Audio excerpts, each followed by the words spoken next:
नमस्कार, स्वागत है आपका एवरीडे इंडिया न्यूज पर। आइए नजर डालते हैं आज के प्रमुख समाचारों पर। प्रधानमंत्री नरेंद्र मोदी ने यूक्रेन का ऐतिहासिक दौरा किया है। इस युद्धग्रस्त देश में मोदी का यह दौरा भारत के निष्पक्ष शांति दूत बनने के प्रयासों को दर्शाता है। हाल ही में रूस की यात्रा के बाद मोदी की इस यात्रा का उद्देश्य दोनों देशों के साथ संतुलित संबंध बनाए रखना है। भारत ने चंद्रयान 3 की सफल लैंडिंग की पहली वर्षगांठ मनाई।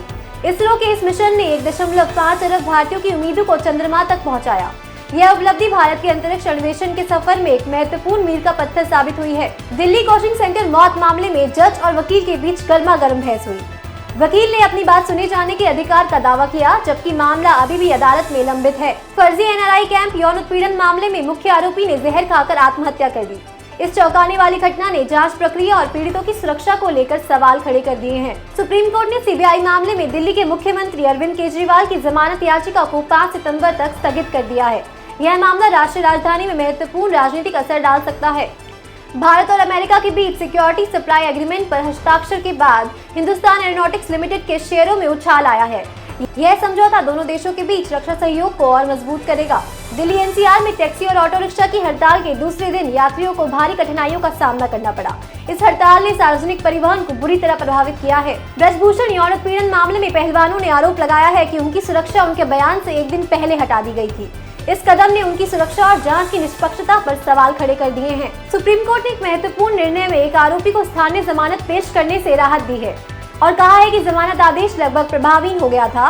यह निर्णय न्याय की प्रक्रिया में सुधार के लिए उठाया गया है। कोलकाता की सड़कों पर हिंसक प्रदर्शन के बीच पुलिस ने भीड़ को तितर-बितर करने के लिए पानी की बौछार और आंसू गैस का इस्तेमाल किया।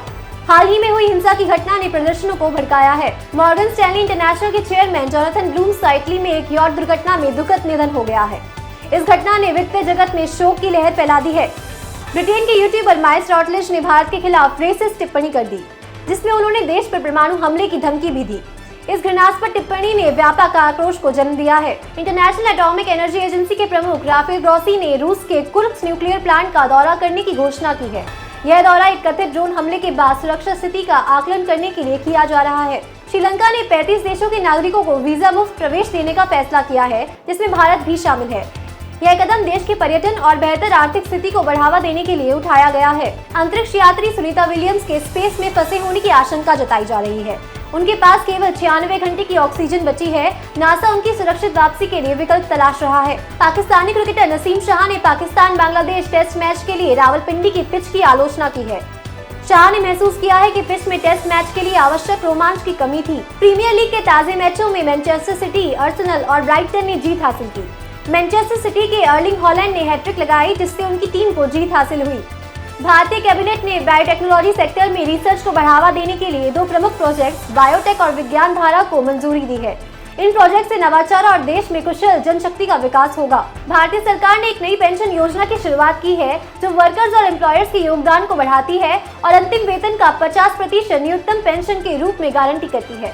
यह कदम अनऑर्गेनाइज सेक्टर के वर्कर्स के लिए सामाजिक सुरक्षा को मजबूत करने के प्रयासों का हिस्सा है। रेटिंग एजेंसी क्राइसिल के अनुसार भारतीय सीमेंट कंपनियां वित्तीय वर्ष 2026-27 तक अपनी उत्पादन क्षमता को बढ़ाने के लिए लगभग 1.25 लाख करोड़ रुपए का निवेश करेंगी।